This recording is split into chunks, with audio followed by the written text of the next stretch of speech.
kebiasaan baru agar selamat selalu. Ini panduan untukmu. Mau berangkat, cek suhu tubuh dulu, pakai masker selalu. Yo oh oh wayo wayo. Yo ayo ayo. Yo ayo ayo. Saat di jalan, jaga jarak tubuhmu, jangan gandengan dulu. Yo oh oh wayo wayo. Sampai sekolah, cuci tanganmu dulu, pakai sabun selalu. Yo oh oh wayo wayo. Yo ayo ayo. Yo ayo ayo. Yo ayo ayo. Yo ayo ayo. Dengan temanmu jangan deketan dulu, pakai barang pribadimu. Yo oh oh wayo wayo. Pulang sekolah langsung pulang ke rumah, main-main gak usah. Yo oh oh wayo wayo. Sampai di rumah bersih-bersih segera, supaya kita bisa jumpa lagi di sekolah. Yo ayo kita bersama saling jaga, agar sehat selamat. Yo oh oh wayo wayo. Seru belajar kebiasaan baru agar selamat selalu. Itu panduan untukmu.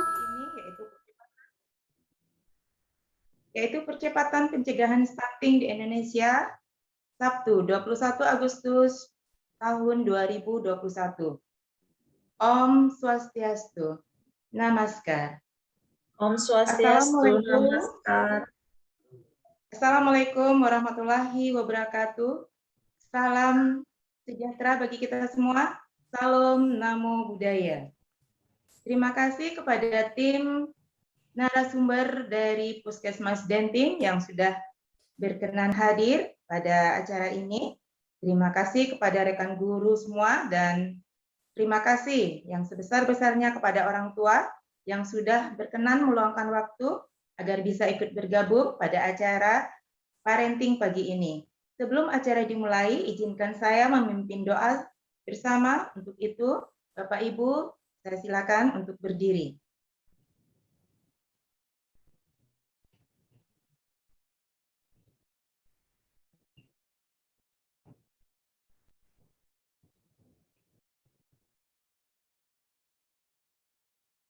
Doa menurut agama dan keyakinan masing-masing.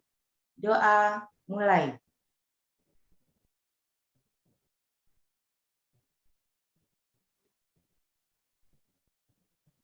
Doa selesai.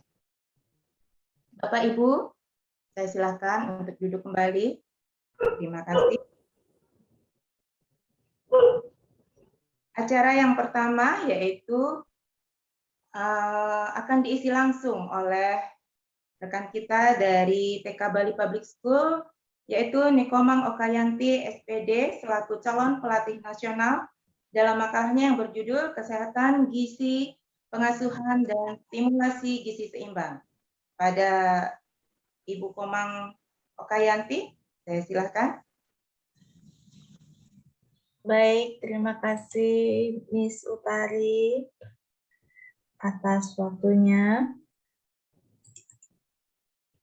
Mohon izin untuk share screen materi untuk kegiatan hari ini.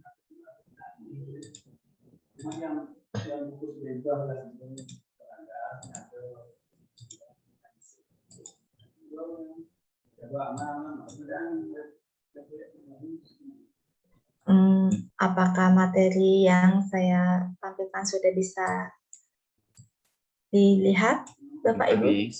Sudah. Sudah, Miss. Baiklah.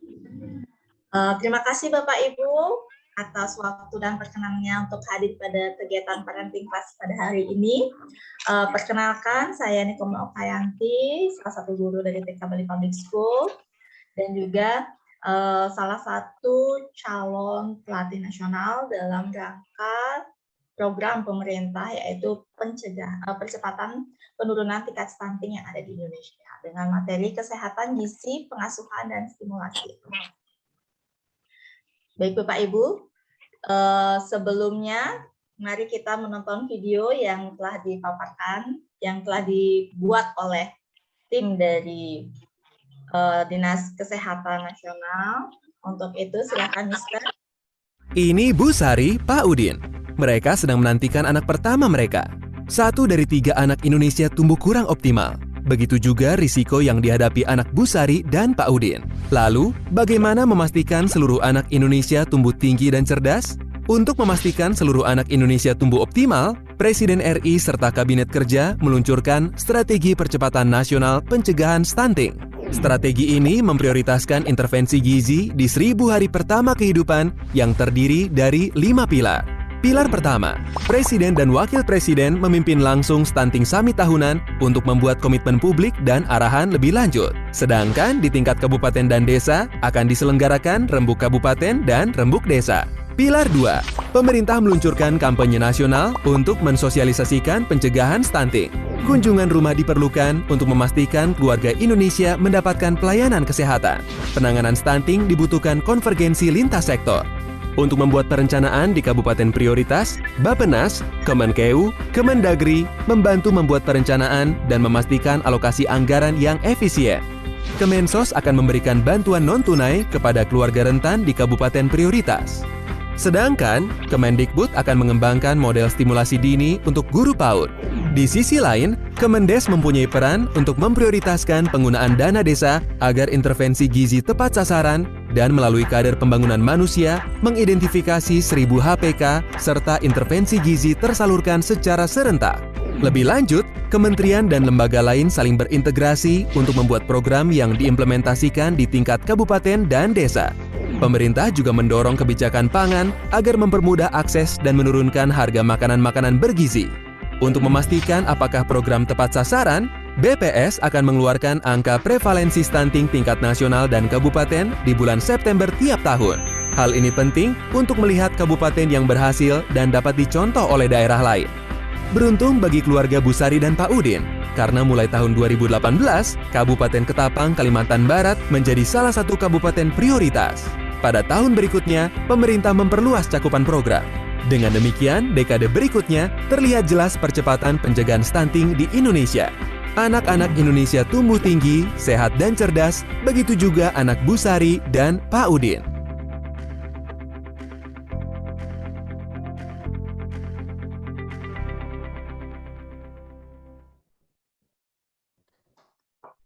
Terima kasih Mister atas tampilan videonya.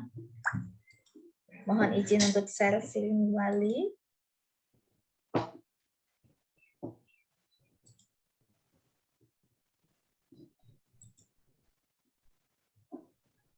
Baik Pak, acara selanjutnya adalah pemaparan terkait dengan gizi seimbang, kesehatan gizi, pengasuhan, dan stimulasi. Apa itu gizi seimbang? Gizi seimbang dan diharapkan kepada Bapak Ibu memahami antara keterkaitan gizi seimbang dalam proses pengasuhan anak-anak kita tercinta dan dapat diimplementasikan di rumah ataupun di sekolah bagi para guru yang hadir pada hari ini.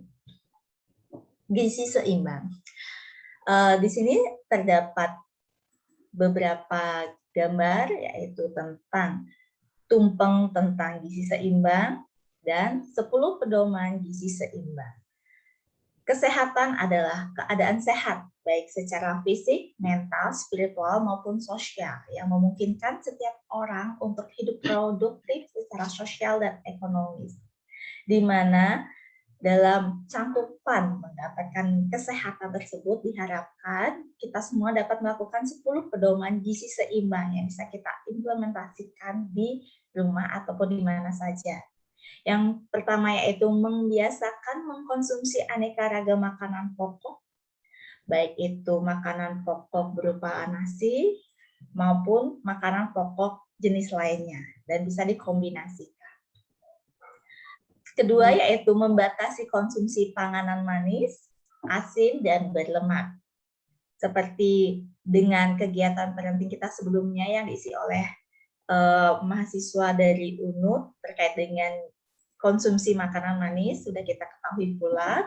Dan sini di dalam kegiatan parenting untuk gizi seimbang kita akan mereview kembali tentang makanan manis tersebut. Jadi diharapkan untuk mengurangi konsumsi makanan-makanan manis, asin, dan berlemak untuk anak-anak kita. Di mana makanan manis yang sudah kita ketahui dapat mengakibatkan nilai produktivitas anak, karena makanan manis tersebut merupakan sumber karbohidrat juga yang bisa meningkatkan keaktifan anak apabila dikonsumsi secara berlebihan. Jadi bisa diatur Bapak Ibu untuk konsumsi makanan-makanan manis yang lainnya seperti gula ataupun snack-snack yang manis, asin maupun berlemak. Seperti itu.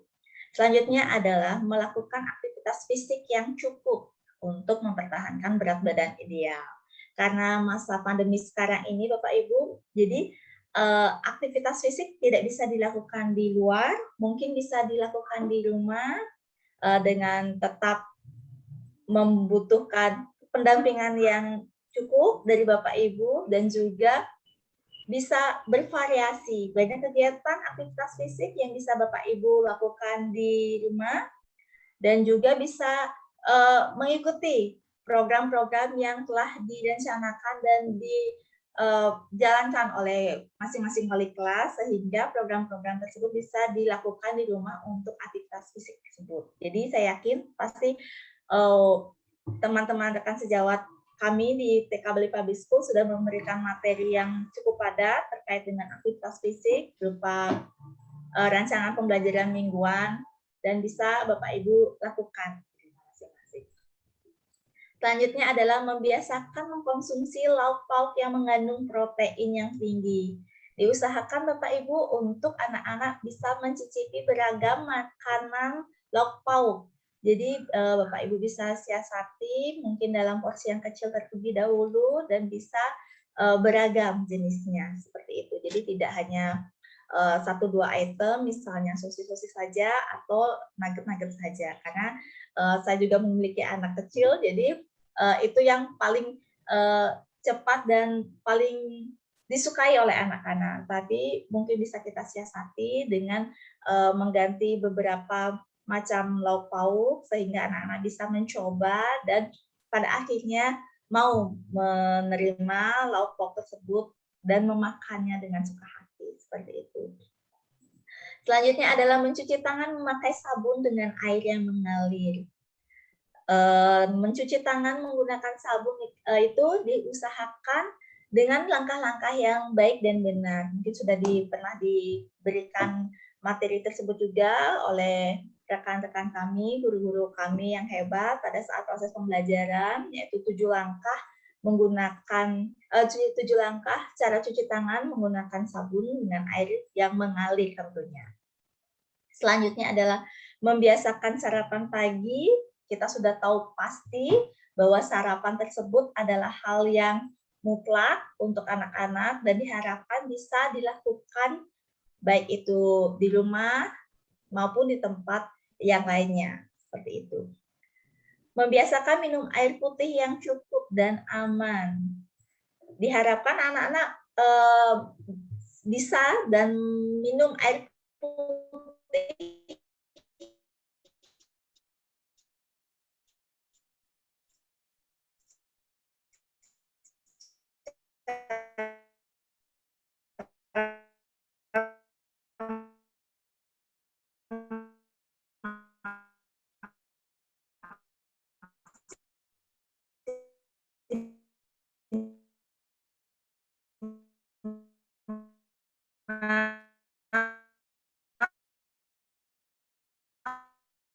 tingkat stunting yang ada di Indonesia. Selanjutnya adalah konsep gizi. Gizi dan juga zat gizi merupakan suatu zat senyawa yang terdapat dalam pangan yang terdiri dari karbohidrat, protein, lemak, vitamin, mineral, serat pangan yang sudah disusun dalam undang-undang dan berbagai macam materi yang sudah disajikan oleh pemerintah. Selanjutnya adalah antropometri. Saya yakin Bapak Ibu sudah dimintai data oleh wali kelas terkait dengan berat badan, tinggi badan, dan juga lingkar kepala. Itu merupakan acuan kami sebagai lingkup layanan pendidikan anak usia dini dan bekerjasama dengan dinas kesehatan terkait, yaitu di sini kami telah didampingi oleh Puskesmas dan tim 1, di mana dari data yang Bapak Ibu berikan kepada kami akan kami follow up pada dinas kesehatan dan akan kami sebagai acuan untuk kami untuk menjadi antropometri, menjadi metode untuk kami menilai nilai ukuran proporsi dan komposisi tubuh anak sesuai dengan standar yang berlaku. Dan berat badan, tinggi badan, lingkar kepala Bapak Ibu diusahakan untuk mengukurnya minimal 2 bulan sekali Bapak Ibu, karena kita bisa mengukur bagaimana tumbuh kembang putra-putri kita tercinta. Nah, pemaparan untuk dari saya untuk materi ini sampai di sini. Nanti kita akan lanjutkan setelah pemaparan materi dari Ibu Raib, pakar gizi kita dari Puskesmas dan tim. Untuk itu saya serahkan kembali waktu dan ini tempat pada Miss Utari selaku moderator. Terima kasih Miss Utari. Terima kasih Miss Oka. Selanjutnya adalah narasumber dari Puskesmas dan tim, yaitu Ibu Maderai Astiti Budiani, Sarjana Terapan Gizi, yang akan menyampaikan permasalahan mengenai gizi seimbang. Untuk Ibu, Ibu Rai Astiti, kami silakan waktunya.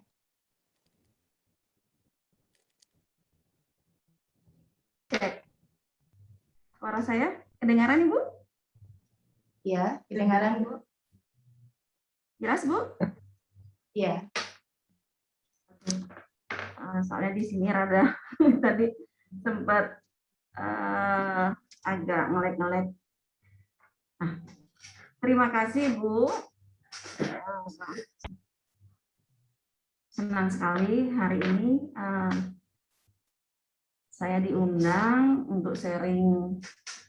Maaf Ibu, saya ntar buka masker kali ya, karena saya posisi di Puskesmas ini. Aku juga buka masker.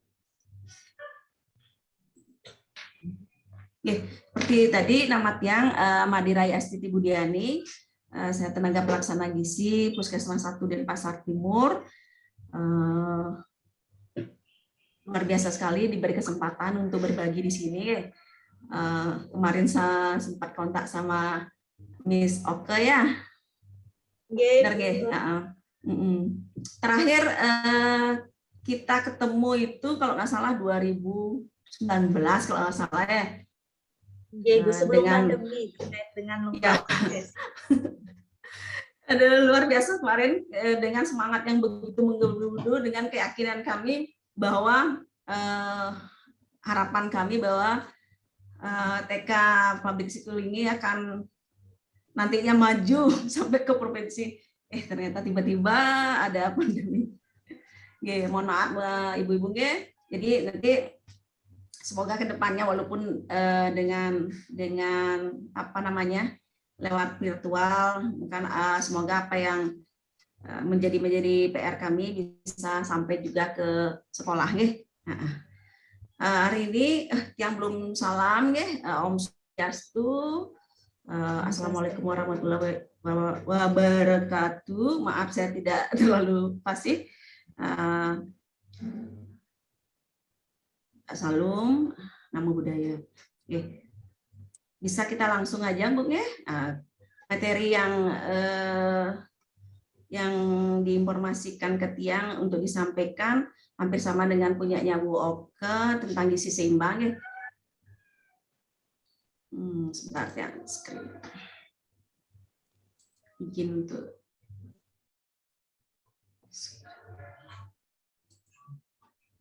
share screen.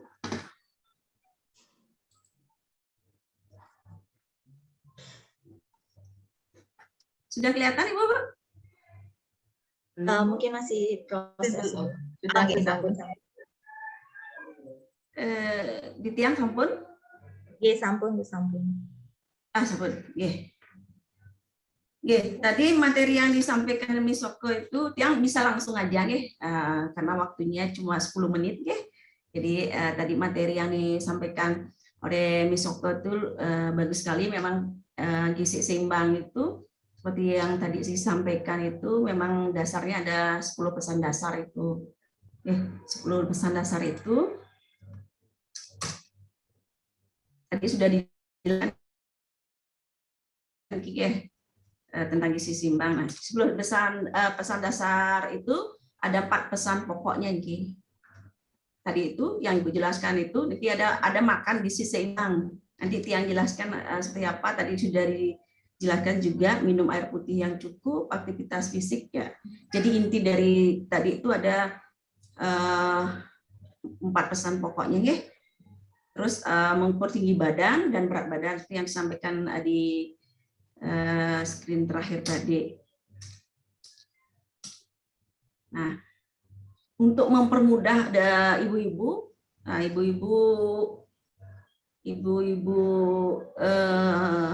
anak-anak dalam gizi seimbang itu untuk mempermudah itu ada namanya slogan isi piringku. Kalau dulu ibu-ibu pernah dengar 4 sehat 5 sempurna? Nggih, Bu. Pernah nggih? Itu begitu luar biasanya slogan itu sampai hari ini pun kita masih tetap ibu-ibu itu ada beberapa yang memang acuannya 4 sehat 5 sempurna. Tanpa susu tidak menjadi sempurna katanya. Padahal itu 4 sehat 5 sempurna itu sudah tidak sesuai dengan prinsip gizi seimbangnya. Jadi slogan piringku sekarang slogan 4 sehat 5 sempurna diganti dengan slogan isi piringku. Seperti apa? Nah, slogan isi piringku itu menggambarkan porsi makan dalam satu piring. Ada 50% protein. Nah, untuk memudahkan ibu-ibu, ini untuk ibu-ibunya juga, untuk kita semua itu untuk memudahkan kita misalnya untuk mengatur makanan kita ketika sekali makan. Jadi kalau paling mudah tuh ini ibu bagi 2 aja dulu, yang kiri yang kanan. Satu porsi ini 50% ini untuk makanan pokok dan lauk. Kalau kita dulu tuh kan nasinya sedikit, lauknya yang banyak, atau nasinya yang banyak, sayur cuma segini, sayur buah tuh segini biasanya seperti itu ya. Termasuk tiang, jadi makanya bodinya nih menggembung ya, karena prinsip dulu tuh kita 4 sehat 5 sempurna itu, jadi terlalu banyak lemak di sana. Jadi sekarang nih ya, jadi setengah bagian 50% ini dibagi lagi, 2/3-nya ini adalah makanan pokok. Makanan pokok kan nggak mesti nasi ya. Kalau misalnya ada anak-anak ibu yang tidak suka nasi, jangan khawatir makanan pokok itu masih banyak. Kalau hanya senang kentang tidak masalah, hanya senang roti tidak masalah, jagung, ubi, talas tidak masalah, nggak mesti nasi. Jadi ada beberapa biasanya kami temukan ibu-ibu konsul gizi sini, anak saya tidak mau makan nasi, hanya anak saya hanya mau makan roti gitu. Tidak usah khawatir karena itu salah satu sumber karbohidrat juga yang diperhatikan. Nah, itu adalah pembagiannya, harus ada protein. Lauk pauk ini protein yang seperti dijelaskan tadi Miss Soko itu ada lauk pauk, porsinya cuma 1/3. Ya, 1/3 itu ada protein hewani dan nabatinya. Jadi kalau hewani seperti Ibu tahu ada seperti dijelaskan tadi ada ikan, daging, telur juga termasuk. Terus yang protein nabati biasanya kita tahu tempe aja, tambah lagi kacang-kacangannya karena kacang-kacangan itu tinggi kali protein nabatinya. Terus 2/3 porsi yang sebelah kanan lagi ini kita 50%-nya lagi ini ada buah dan sayur. Jadi buah sepertiganya, sayuran 2/3-nya. Jadi silakan konsumsi buah terlebih dulu, baru makanan pokok. Ya, itu jadi gampangnya kalau ibu ngajeng atau mam itu dibagi aja porsi telurnya, porsi proteinnya segini, pokoknya buahnya segini, makanan pokoknya segini, gitu ya, 2/3-nya sama dengan sayur. Jadi kalau kita makan nasi itu harus banyaknya sama dengan sayur, oke? Memudahkan itu ya, ini dulu yang 4 sehat 5 sempurna. Jadi acuannya kita kalau anak-anak itu tidak minum susu tidak sempurna gitu ya, kurang. Jadi sehingga menghasilkan anak-anak yang nanti ketemu di usia dewasa itu berat badannya berlebih, karena ini sudah ada makanan pokok 4 sehat itu ada lengkap, ditambahnya susu itu kan banyak, tinggi protein juga sih, cuman juga di mereka tinggi lemak. Jadi kemungkinan akan terjadi penumpukan lemak di sana, menghasilkan anak-anak untuk dewasanya dengan berat badan berlebih. Nah, ini sehingga disempurnakan menjadi yang tadi itu isi piringku. Ini saya sedikit karena kita lagi masa pandemi, yang sedikit sharing ya, sharing ini Bu ya, tentang bagaimana gizi seimbang selama masa pandemi ini. Kenapa mesti sayur tinggi? Kenapa mesti buah juga? Nanti kita jelaskan di bawahnya. Niki kalau seimbang tuh biar dapat meningkatkan sistem kekebalan tubuh, menurunkan risiko penyakit kronis dan penyakit infeksi.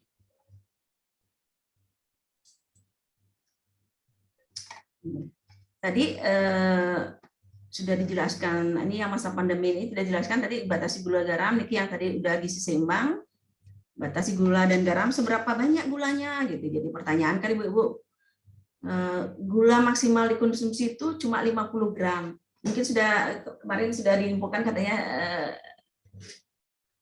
yang dulu Ibu ya, yang tadi yang dengar sekilas tadi. Jadi 50 gram itu seberapa sih? 50 gram itu 4 sendok makan. Tapi bukan dikonsumsi langsung ya, 4 sendok makan gula. Jadi 4 sendok makan itu bisa tercampur dalam makanan. Misalnya Ibu makan roti itu gulanya juga banyak. Jadi kita untuk memudahkan sekitar 4 sendok makan kalau 50 gram nih. Kalau garam seberapa banyak? Garam itu cuma boleh maksimal sehari 5 gram. 5 gram itu seberapa banyak? 5 gram itu cuma 1 sendok teh. Tapi jadi 1 sendok teh itu sudah termasuk di dalam makanan olahan Ibu ya. Makanan sehari-hari dalam arti yang Ibu olah di rumah. Misalnya sayur kita bikin atau lauk kan dengan garam ya. Nah, seperti itu. Yang bikin garamnya kita naik itu apa? Sekarang tuh banyak sekali memang di sini kita temukan kasus belum lansia lah udah banyak yang hipertensi. Jadi kadang kita lupa kalau kita suka camilan itu. Tadi seperti Bu Misoka bilang tuh kan baca label makanan itu. Nah, di situ tuh biasanya kalau makanan itu kemasan itu tinggi-tinggi sekali garamnya. Baca Ibu nanti coba cek kemasan makanan ada sodium itu. Sodium dicek secara keseluruhan itu tinggi sekali. Nah, itu kenapa terjadi yang kami ketemu kasus di puskesmas itu hipertensi itu banyak, bukan lebih banyak, sudah banyak yang belum lansia. Kalau dulu kan sudah lansia baru tensinya tinggi, sekarang masih muda pun tensinya rata-rata tinggi, terutama untuk anak-anak. Kami kan kemarin di sini ada vaksinasi untuk pelajar. Saya sendiri sampai kaget-kaget ya, anak-anak kecil itu mungkin pertama memang karena mungkin mereka tegang tuh disuntik. Oke. Setelah tenang tetap rata-rata kebanyakan kita lihat tuh sampai ada yang diastolnya sampai 90 gitu. Kan perhatian ibu-ibu karena makanan kemasan itu yang namanya ciki-ciki, kalau mereknya itu banyak sekali sodiumnya. Nanti bisa ibu cek ya. Nah terus tadi juga dibatasi lemak seberapa banyak lemak gitu ya. Lo konsumsi hariannya itu 67 gram ya, 67 gram itu kalau di konversikan ke rumah tangga itu 5 sendok makan ya, 5 sendok makan itu ibu bapak itu sudah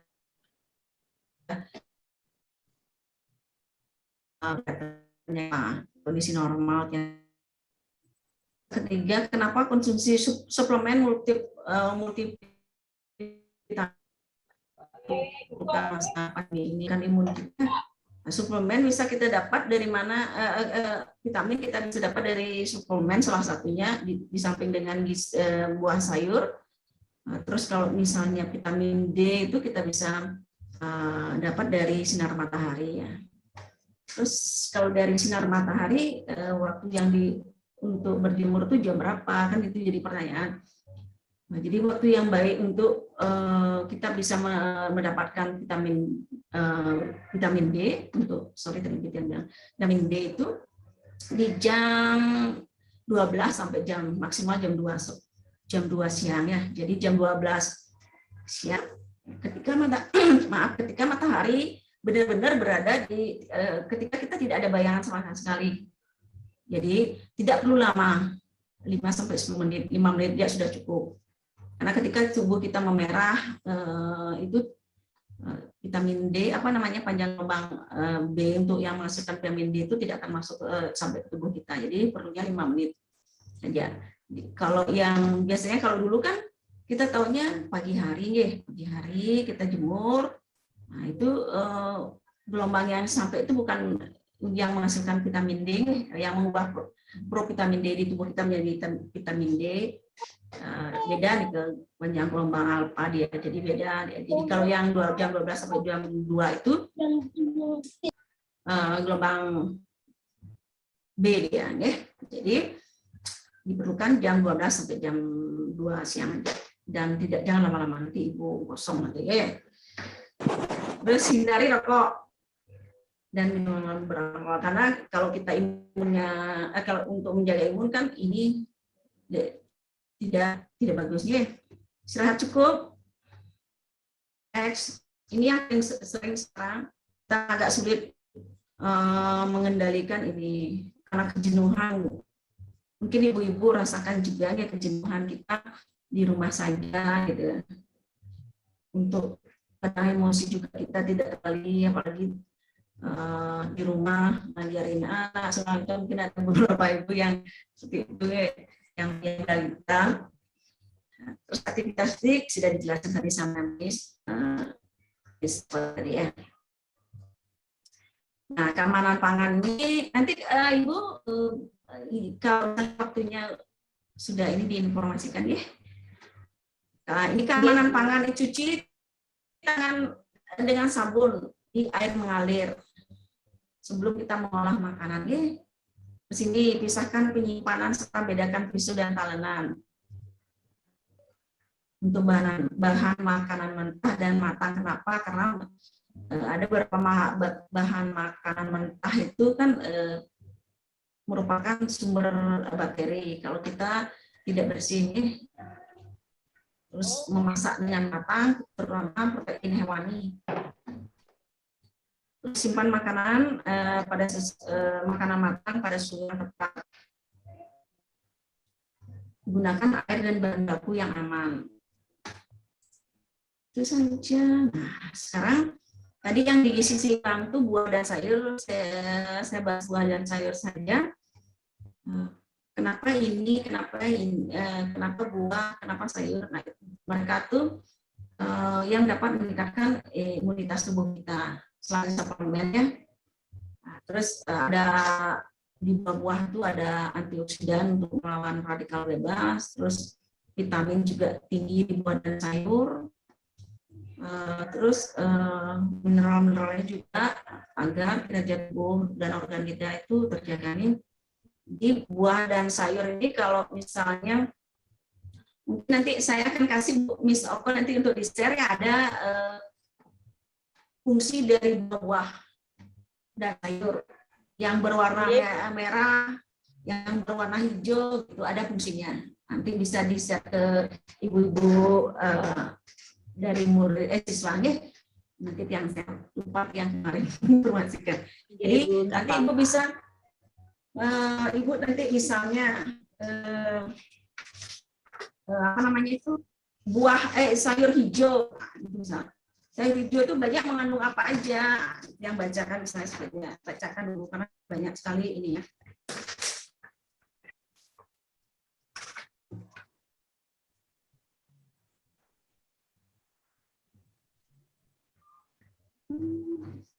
Contohnya sedikit yang bacakan.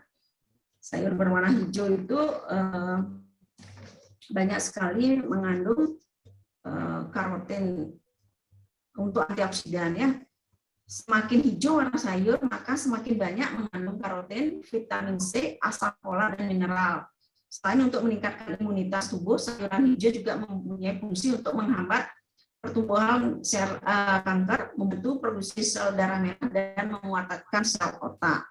Apa aja itu? Daun singkong, sawi hijau, bayam, buncis, kangkung, kacang panjang, dan lain-lain.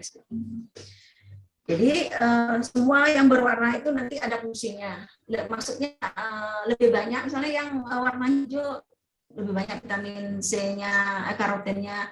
Kalau buah yang berwarna kuning tinggi vitamin C-nya seperti itu Bu ya. Nanti ada itu dijelaskan, nanti yang saya screen aja biar tidak banyak menghabiskan waktu.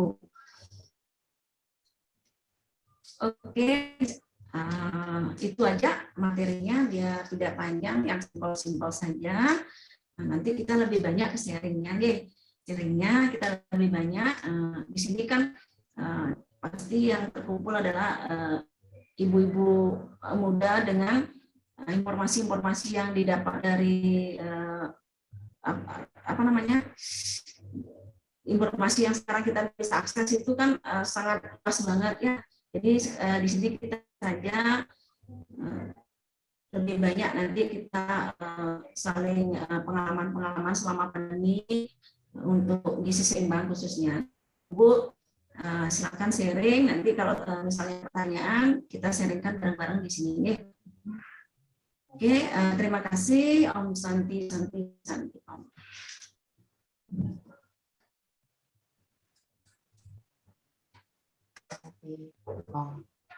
Ibu yang kembalikan ke moderatornya. Terima kasih Ibu Madera STV dari Puskesmas Denti. Selanjutnya adalah sesi tanya jawab Bapak Ibu. Apabila ada pertanyaan mengenai masalah gizi seimbang yang dialami sesuai dengan perkembangan anak usia dini, kami silakan Bapak Ibu untuk bertanya, menanyakan langsung kepada narasumber maupun kepada Ibu Komang Okayanti, pada Bapak Ibu orang tua murid. Kami silakan apabila ada pertanyaan mengenai masalah gizi.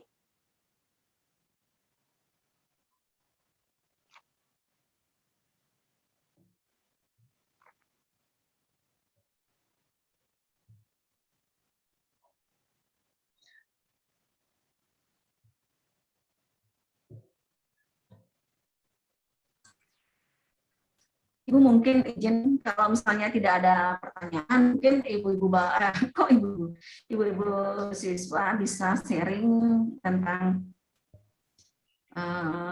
ada biasanya yang anaknya susah makan, anaknya gampang makan sayur, mungkin bisa di-sharing misalnya kalau misalnya tidak ada pertanyaan, biar bisa ibu lain selain mendapat masukan dari, biasanya kan susah sekarang itu anak tuh ada yang suka nugget aja seperti dibilang tadi kan, ada yang sudah bisa makan lengkap gitu, ada seperti itu mungkin bisa di-sharing, terutama ibu-ibu yang anaknya tidak rewel mengenai makanan.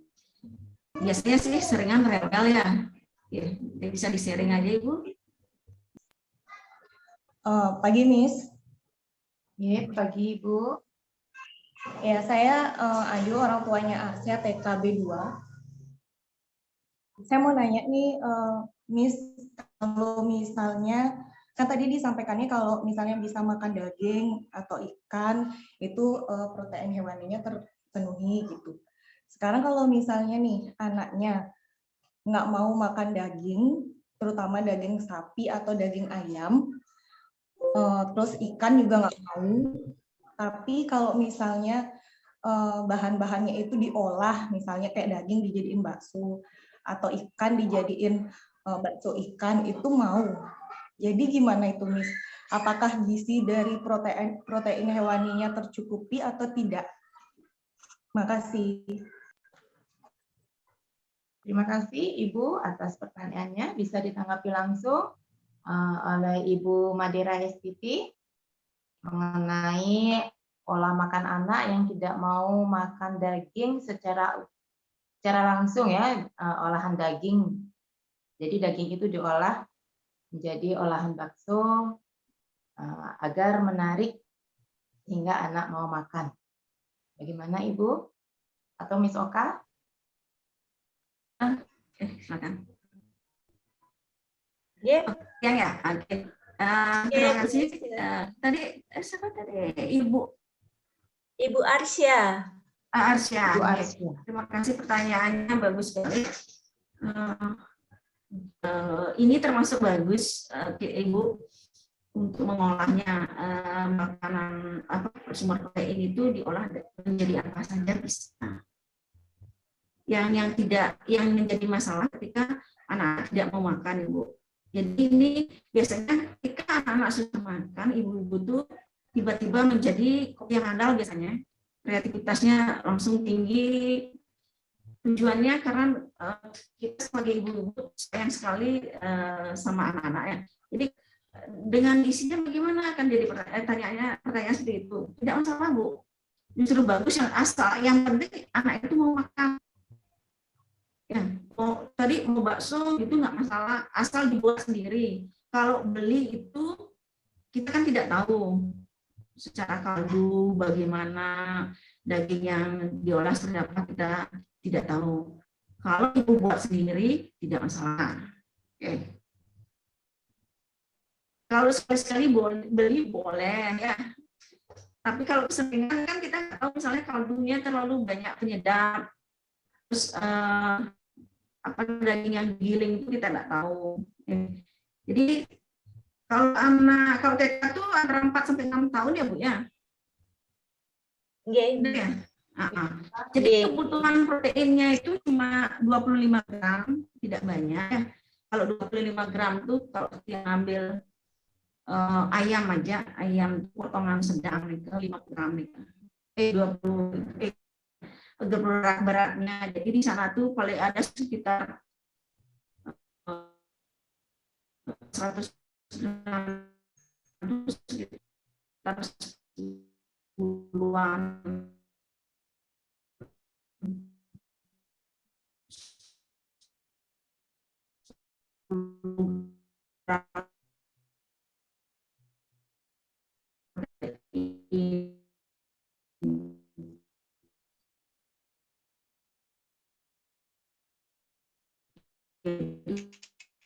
Dia makan 2 biji itu udah. Orang tua Kaina, apakah boleh bertanya, apakah anak harus minum vitamin seperti itu? Pertanyaannya, apakah anak bisa minum vitamin? Mohon maaf karena mikrofonnya bermasalah, mungkin di chat langsung. Seperti itu, Ibu Rai, silakan. Ya, terima kasih. Apakah vitamin itu perlu? Ibu Nanda ya? Iya. Ibu Nanda yang jawab dulu. Apakah harus minum vitamin? Sepanjang kebutuhannya terpenuhi dari makanan tidak perlu. Tapi karena ini masa pandemi, saya sarankan wajib. Kita tidak tahu anak-anak kita terpapar di mana. Kalau terutama dengan vitamin C yang dapat meningkatkan kekebalan tubuhnya dia. Kalau masa pandemi ini saya sarankan. Ya, walaupun dia sudah terpenuhi di makanan, saya sarankan kita harus benteng kita sekarang itu harus kuat untuk melawan virus. Jadi tidak terpapar.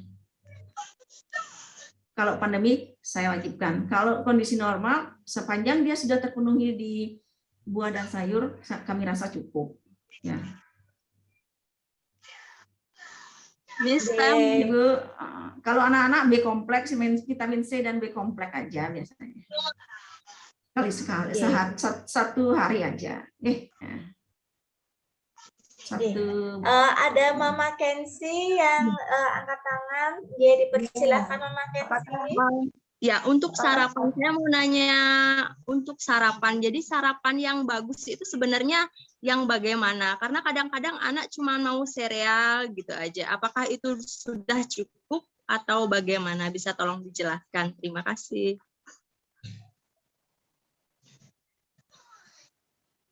Ya, terima kasih Mama Kensi untuk pertanyaannya. Apakah anak cukup dengan sarapan sereal saja? Apakah ada asupan lain yang harus ditambah selain sereal untuk sarapan pagi mereka? Silakan Ibu Maderai. Ya. Terima kasih Mama Kenzi. Sereal cukup. Kita kembali lagi ke kalau kita bilang kalau sarapan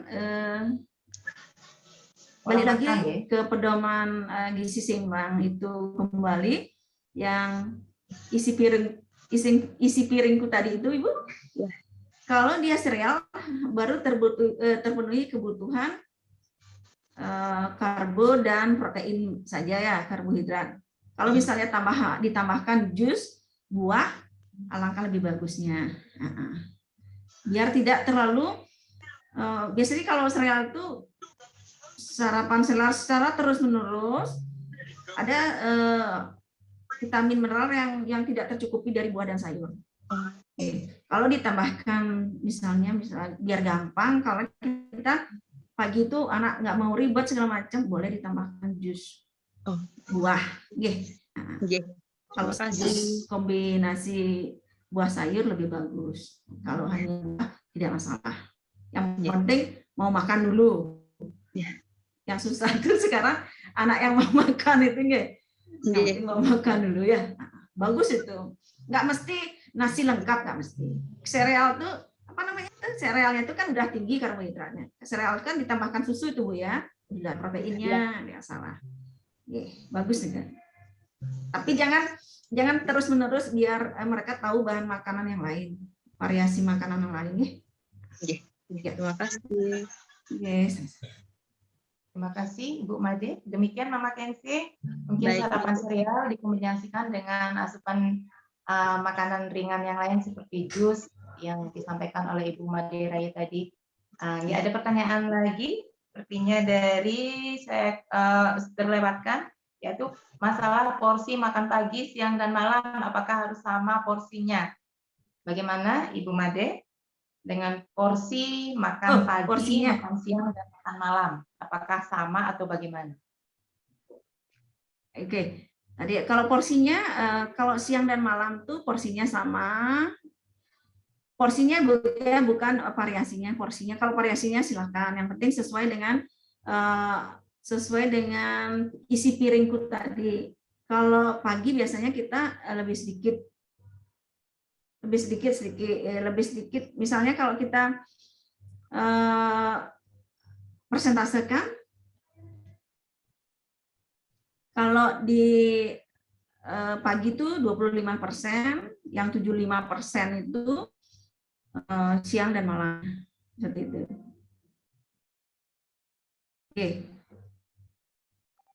Terima kasih Bu Rai.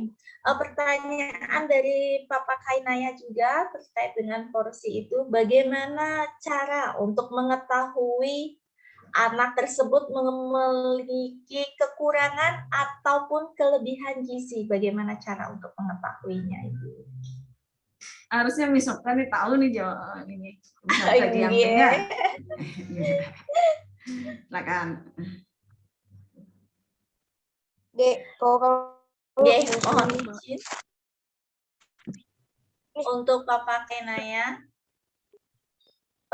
untuk mengetahui anak itu kekurangan atau kelebihan gizi, seperti yang sudah saya sampaikan tadi pada awal, yaitu kita mengukur minimal 2 bulan sekali, baik itu tinggi badan, lingkar kepala, maupun berat badan anak. Jadi kita bisa mengetahui porsinya nih apakah anak itu kelebihan atau kekurangan. Apabila dia kelebihan berat badan, tidak sesuai dengan tinggi badannya, overweight, jadinya mungkin bisa dikurangi dari segi porsi atau gizinya.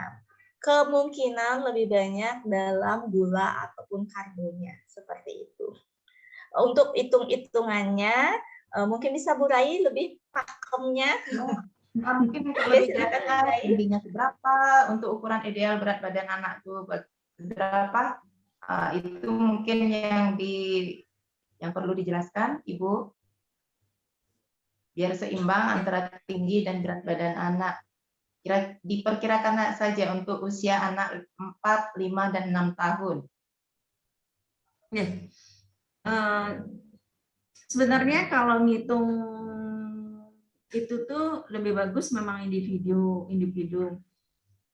Sekarang banyak sekali aplikasi Bapak, kalau sekarang kan zaman teknologinya udah canggih, banyak sekali aplikasi untuk mengetahui itu. Bisa di-download aja kayak Antrokal gitu ya, seperti itu. Bisa kita tinggal masukkan berat badan, dia gemuk apa kurus apa normal gitu. Jadi individu itu tergantung, memang sangat lebih bagus memang ngitungnya individu. Kalau secara kasat mata, untuk status gizi ini kan Tiang jelaskan dulu. Status gizi itu ada berat badan, berat umur dulu. Jadi berat badannya sama dengan teman seusianya, itu berat badan, berat umur. Terus tinggi badan menurut umur. Tinggi badan anak itu sama enggak dengan rata-rata teman-teman seumurannya. Kalau tidak sama itu seperti yang disampaikan di materi videonya Miss Okto tuh, kalau dia pendek, sangat pendek, dia termasuk stunting seperti itu. Kalau dia terlalu kalau dia di atas teman-teman seumurnya, berarti dia tinggi. Kalau yang berat badan menurut umur yang tadi, kalau dia di bawah anak-anak seumuran dia, berarti dia berat badan kurang. Kalau yang di atas gemuk, seperti itu ya. Kalau yang sangat menentukan adalah porsi berat badan menurut tinggi badannya. Jadi ada kan anak tinggi banget, terus ada yang di bawah dari rata-ratanya. Jadi kita lihatnya tinggi badan menurut berat badannya. Sepanjang dia normal, artinya proporsi antara tinggi dan badannya itu gampangnya gini. Walaupun dia coba lihat anaknya, kalau dilihat dengan teman-teman usianya agak melebar, berarti dia agak gemuk gitu ya Bu ya. Jadi rata-ratanya ini maaf usia berapa nih anaknya? Papa Kainaya, boleh tahu berapa? Maaf, 4 tahun. 4 tahun. Oh, 4 tahun. Kalau 4 tahun tuh biasanya di angka 15 ya. 14, 15. Ya. 13 pun masih bagus. Tapi kelihatan lebih kurus. Kalau sama ini kan kita kalau anak berisi itu dianggap sehat seperti itu ya. Padahal misalnya itu dia kelebihan berat badan. Kalau kita kan biasanya orang-orang tua itu lebih senang kalau agak cabi-cabi normal secara berat badan dan tinggi badan. Lebih menarik gitu Bu ya. Ya enggak ya, Bu, ya. Sampai 15. Jadi kalau untuk Bapak siapa tadi ya lupa ya. Kainaya, jadi Bapak bisa download Antrokal. Di sana Bapak bisa masukkan dia berat badan anak sama tanggal lahirnya dan tingginya keluarga itu anak Bapak masuk di kategori mana. Oke. Bisa Bapak pakai untuk pedoman sehari-hari itu. Setiap bulan dicek, setiap bulan jadi tahu. Nyerempet-nyerempet kurus apa enggak gitu. Lebih Ya, sudah lengkap. worry. Apa? Bisa diterima Bapak Kainaya? Bisa diterima penjelasan dari Ibu Made Rai? Iya, bisa Miss. Ya, terima kasih banyak. Oke, terima kasih Bapak untuk pertanyaannya. Pertanyaan selanjutnya Ibu, Bisa yaitu tambahkan sedikit Miss Utari? oh ya, silakan Miss. Bapak Ibu, nanti kami akan kirimkan di grup masing-masing kelas terkait dengan KMS. Jadi mungkin bisa kami share KMS seperti ini berupa soft copy-nya. Bapak Ibu bisa melihat untuk grafiknya, untuk lingkar kepala, tinggi dan berat badan sesuai usia, dan juga panduan-panduan untuk menstimulasi anak-anak sesuai dengan tahapan-tahapan usianya. Nanti akan kami berikan di masing-masing grup untuk buku KIA-nya. Apabila ada yang memiliki, bisa dibaca-baca lagi Ibu bukunya. Biasanya ibu-ibu hamil mendapatkan buku ini pada saat hamil. Jadi buku ini berlanjut sampai anak usia 4 sampai 6 tahun. Seperti itu kurang lebihnya. Nanti bisa dilihat lagi atau mungkin bisa di-googling nanti untuk antropologinya seperti disampaikan oleh Bu Rai. Seperti itu, nggih. Terima kasih. Terima kasih. Oh ya, ada Bapak. lagi pertanyaan. Iya. Ya, pertanyaan selanjutnya yaitu mengenai pemberian madu untuk anak-anak, apakah baik Ibu? Ada pertanyaan dari orang tua untuk pemberian madu pada anak-anak, apakah itu bagus atau bagaimana? Ya, dari siapa lagi pertanyaannya? Kalau untuk madu, Buatkan. Dari Mama Arsya, TKB, Mama Arsya. TKA. Jadi untuk madu, kalau bayi kami tidak sarankan ya. Kalau dimadukan, di madu itu ada, kita tidak tahu, biasanya ada bakteri, spora jamur seperti itu. Kalau anak bayi, kalau sudah balita, enggak sih, enggak masalah. Tidak masalah. Cuman karena dia manis, tentu saja di karbohidratnya juga tinggi kan, tentu saja dikurangi. Kan tadi batasi makanan manis, gula, garam kan ya. Ya, asalkan dia enggak bayi di bawah 6 bulan, relatif aman untuk dikonsumsi. Demikian penjelasan dari Ibu Made. Ibu izin bisa jelaskan sedikit tentang, kelihatan nggak KMS-nya? Kelihatan ya? Tidak kelihatan, mungkin bisa Tidak ya?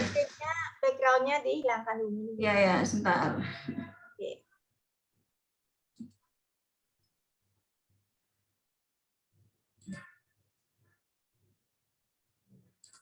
Sambil Nih, menunggu background saya. Bapak Ibu bisa mengisi link absen yang sudah diberikan oleh Miss Sonia melalui chat. Ya, Bapak Ibu, terima kasih. Ya, silakan dilanjutkan Bu. Masih ya? Masih ya? Juga ya. Samar Ibu. Ini bisa dihilangkan dulu background-nya. Karena background saya di belakang tuh banyak barang-barang loh Ibu. Nggak apa-apa Bu. Yang dilihat materinya yang Ibu bawa itu yang dilihat. Jadi ibu-ibu, bapak-bapak, tiang sedikit nanti kan udah di-share. Ini namanya KMS nih, KMS. Sorry. KMS yang Ibu siapa Miss Oko tadi di share ya, nanti share ya. Yang ini untuk perempuan, nanti yang untuk biru biar nggak salah ngisi, nanti untuk laki-laki. Sepintas saja, sepanjang anak bapak atau ibu ini nggak lihat ya. Di garis ini. Terlihat Ibu. Di garis. Sorry. Pencet. Sepanjang di garis hijau, walaupun hijau muda sampai ini dia relatif aman, ya. Asal tidak di sini, terus tidak di kuning ini sampai di sini. Itu kalau di kuning sini saja udah berat badan kurang. Kalau yang sini kita sudah worry terhadap anak kita. Yang paling bagus ya hijau ini. Oke. Ini yang berat badan menurut umur Bu ya. Jadi ibu bapaknya berat badan menurut umur ini pakai ini. Nanti kalau yang dikirim itu buku pink itu lengkap. Dia ada tinggi badan menurut umur, berat badan menurut tinggi badan. Itu lengkap sekali. Jadi anak-anak ibu stunting apa tidak tuh bisa terlihat di sana, nggih. Bagus sekali, makanya dikasih begini itu biasanya pada saat ibu hamil itu yang Miss Oko bilang, jangan dihilangkan, nggih. Imunisasi. Misalnya kalau anak-anak ibu mau kuliah di luar negeri diminta itu riwayat imunisasinya biasanya dimintain begini. Nah, jangan sampai hilang buku sakti itu ya. Di sana lengkap riwayat kesehatan anak-anak ibu dari ibu sampai anak-anak ibu. Ya, itu saja. Sampun nggih, itu saja tambahannya. Terima kasih Ibu Made. Berarti langsung sudah terjawab mengenai kartu KMS bisa dipakai sebagai acuan untuk melihat perkembangan anak. Begitu nggih Ibu nggih? Nah, karena tadi ada orang tua yang bertanya apakah kartu KMS bisa dipakai sebagai acuan, berarti sudah dijawab langsung oleh Ibu Made. Kalau kartu KMS ataupun kartu KIA bisa dipakai acuan untuk mengetahui perkembangan tumbuh kembang gizi anak. Nah, selanjutnya apakah ada pertanyaan lagi dari Bapak Ibu? Waktunya masih Miss Oka? Masih. Masih ada tuh, silakan di chat tuh Miss, di chat Miss, chat room Miss. Mamanya Kevin nanya Miss Oka. Oh, Mama Kevin, baiklah. Mama Kevin. Oh, bisa dibacakan Miss pertanyaan Mama Kevin? Karena ketumpuk dari saya. Ya, tidak terlihat di sini. Silakan. Ya, yang baca ya. Yes, silakan. Pagi, saya Mama Kevin dari TKB 2. Kebetulan anak saya agak susah maam sayur seperti wortel atau brokoli. Hanya mau maam sayur selada yang ada pada burger atau kol yang diisi di nasi goreng. Gimana caranya agar anak bisa mencoba sayur yang lain? Pernah saya coba olah dicampur sedikit wortel pada nasi goreng. Padahal sedikit aja, cuman tetap tidak mau mengecap rasa wortel. Mohon sarannya, suksema. Mengenai anak yang tidak suka makan sayur, Ibu, bagaimana cara mengatasinya? Memang kendalanya anak-anak usia dini itu paling susah yang namanya makan sayur, apalagi sayur hijau. Silakan Ibu Made, dijelaskan apakah ada solusi untuk menangani masalah ini?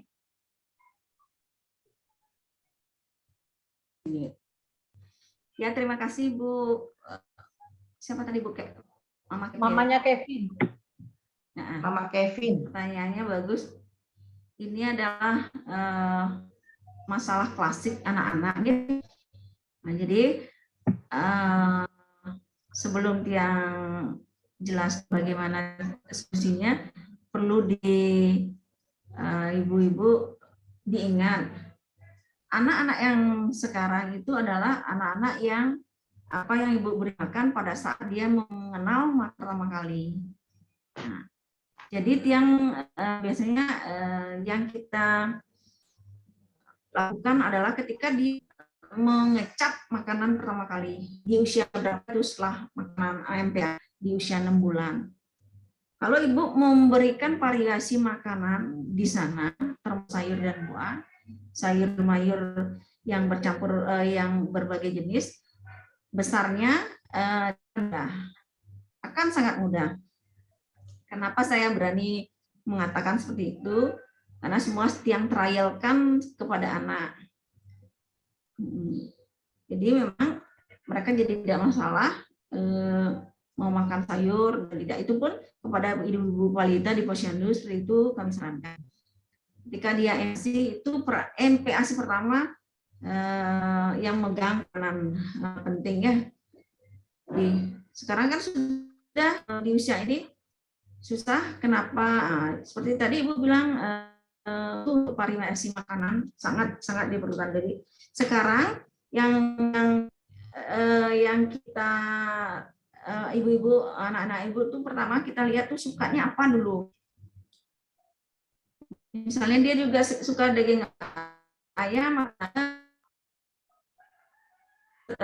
sayur-sayuran itu caranya itu jangan sampai kelihatan potongannya. Biasanya kalau dulu tiang parut, kalau parut itu dia tercampur sekali dia. Misalnya gampang aja bikin nugget. Wortel. Pernah nggak ibu bikin nugget wortel? Nugget wortel tuh enak sekali bu, karena dia ada rasa-rasa wortel manis wortel tuh. Saya yakin anaknya suka. Ya, ditambahkan, tapi jangan dipotong kecil-kecil yang masih apa namanya ada. Pokoknya dia halus ya. Coba diparut halus. Itu untuk pertama kali, untuk membiasakan rasa aja dulu ini. Kalau ibu kasih yang bentuknya jangankan banyak segini aja, pasti dia nggak mau. Karena dia dilihat dulu kan, kalau dia sudah tercampur dalam makanan lain, pasti dia mau, saya yakin itu. Misalnya, salah satu contohnya tadi, setelah dia mau, baru dimasukkan lagi makanan apa yang penting makanan itu ada di dalam masakan ibu. Terutama anak-anak kan biasanya anak-anak umur segini sukanya lebih banyak daging kan, kayak bakso tadi bisa loh dimasukkan ke dalam bakso. Kalau kami dulu di Posyandu Mandalasari ada tentang kelor semua ya. Jadi bakso pun nugget semua kita bikin kelor, kita bikin berbagai macam olahan. Jadi bakso kelor, puding kelor, biar anaknya mau makan sayur. Padahal kalau kita lihat kelor, kalau kita tidak bisa mengolah, baunya kan tidak enak sekali ya. Apa istilah Bali itu, baunya tuh nggak enak pokoknya. Tapi kalau kelor itu banyak sekali, vitamin C-nya banyak, vitamin A-nya banyak, zat besinya banyak. Gitu. Bagaimana caranya anak-anak bisa makan sayur kelor? Susah nih yang contohkan. Yang bisa tadi bisa masukkan ke puding, bikin puding kita kelor dulu di sana, terus bikin bakso kelor, dan memang tidak berbau, dia enak dan anak-anak suka. Yeah. Tadi variasinya seperti itu variasinya bu. Pertama harus dia tidak terlihat, pokoknya intinya jangan terlihat dulu secara kasat mata oleh anak. Kalau dia sudah melihat itu ada sayur, pasti dia tidak mau. Berarti kalau berbentuk potongan kayak gitu, jadi kayak dia ini mau gitu dia ya. Kecuali benar-benar kayak terus gitu ya bu ya. Biasanya pengalaman kami seperti itu bu. Kalau udah lihat dia enggak ada dia makan. Jadi disembunyi-sembunyikan dulu sampai dia tahu rasanya. baru bisa kita liatin. Jangankan anak kecil Bu ya, yang punya anak yang besar aja masih susah makan sayur, apalagi sayur yang warnanya hijau. Ya, Karena ya sangat susah untuk makan sayur. Anak sudah besar loh Bu, anak saya masih susah makan sayur. Kalau daging nomor 1. Cuman kalau daging lain mungkin kayak babi atau sapi gitu, sapi pun juga kayak mungkin dalam bentuk kayak stick sedikit gitu mau dia. Cuman kalau yang daging yang lain juga mau. Kalau ayam sih mau dia. Apalagi kalau ayam goreng. ayam goreng, ayam ipin-ipin ya Bu ya, biasanya yang disukain anak-anak ya, yang ipin-ipin dibilang. Ya. Oke deh, kasih semua ini mau. Terima kasih Bu, Mama Kevin. Silakan, Miss Oka masih ada waktu, Miss Oka, untuk pertanyaan selanjutnya atau bagaimana? Mungkin masih lagi satu pertanyaan, Miss, boleh sambil menunggu. Masih satu pertanyaan Oke, lagi, lagi Bapak Ibu. satu pertanyaan Silakan. lagi, Bapak Ibu. Ibu Rai, bagus sekali, menarik sekali terkait dengan program mengolah makanan sehat seperti itu. Mungkin langsung saya todong di sini, Bu Rai. Mungkin next project kita nanti bisa bikin cooking class seperti itu untuk ibu-ibu kita tercinta di sini untuk menambah variasi menunya. Nanti kita akan buatkan programnya. Terima kasih Bu Rai. Siap. Kebetulan yang cerita sedikit di Posyandu Mandalasari yang dekat, tahu ya, yang di Renon juga posisinya itu. Dulu tiang proyeknya di sana pada saat untuk nakes teladannya di Mandalasari. Yang lihat di sepanjang jalan itu pagernya itu kelor, pohon kelor aja, tidak dimanfaatkan gitu awal idenya. Akhirnya pakai ide itu sampai dapat ke nasional lah kami untuk tenaga gizinya. Begitu juga dengan posyandunya. Posyandunya juga menjadi posyandu juara 2 nasional, terus kadernya juara 1 nasional. Setelah itu dengan memanfaatkan itu juga kelor sebagai PMT di posyandu tersebut. Oke. Nanti sekarang pandemi, kalau biasanya kalau kami posyandu sana sekarang ini sebelum pandemi kelor itu selalu ada dengan berbagai macam olahan. Jadi kadernya di sana sekarang sudah pintar-pintar dia. Dulu kan cuma sekedar kita biar mau aja puding gitu, sekedar itu, terus nugget sekedar itu. Sekarang sebelum pandemi maksudnya sudah berbagai macam variasi kelor di sana gitu. Mungkin nanti kita bisa mencobanya. Mungkin nanti kita bisa mencobanya walaupun dengan posisi daring seperti ini. Diharapkan nanti BPS melanjutkan tingkat nasional untuk UKS-nya, karena kita sudah melanjutkan ke tahap berikutnya. Diharapkan nanti bisa maju lagi ke tahap yang lebih tinggi seperti itu. Mungkin sudah cukup, Miss, karena sambil kita bercuap-cuap tadi belum ada yang raise atau bertanya. Untuk sesi tanya jawab kita Bapak Ibu, dengan berakhirnya pertanyaan terakhir tadi dan penjelasan dari Ibu Maderai Astiti, ahli gizi dari Puskesmas Dentim, saya kira untuk hari ini sesi program parenting kita bisa berakhir dengan penjelasan yang bisa dipahami oleh Bapak Ibu apabila nanti ada masalah atau penanganan gizi yang harus diterapkan ke putra-putrinya. Apabila ada permasalahan bisa disampaikan langsung kepada Miss Oka, perwakilan dari TK BPS, ataupun kepada Ibu Madera STT. Mungkin bisa dikasihkan nomor handphonenya Miss Oka biar orang tua murid bisa sharing pendapat atau menyampaikan permasalahan gizi anak kepada pihak yang memang benar-benar kompeten untuk memberikan solusi. Terima kasih Bapak Ibu atas waktu. yang sudah bermanfaat pagi ini, sehingga materi program parenting bisa berjalan dengan lancar. Akhir kata, izinkan saya mengucapkan para Mas Santi, terima kasih sekali lagi semua pihak yang sudah hadir pada acara program parenting ini, sehingga acara bisa berjalan dengan lancar. Mohon maaf apabila ada kesalahan. Ya, mohon maaf yang sebesar-besarnya. Terima kasih sekali lagi. Om, Santi, Santi, Santi, Om. Mohon izin Bapak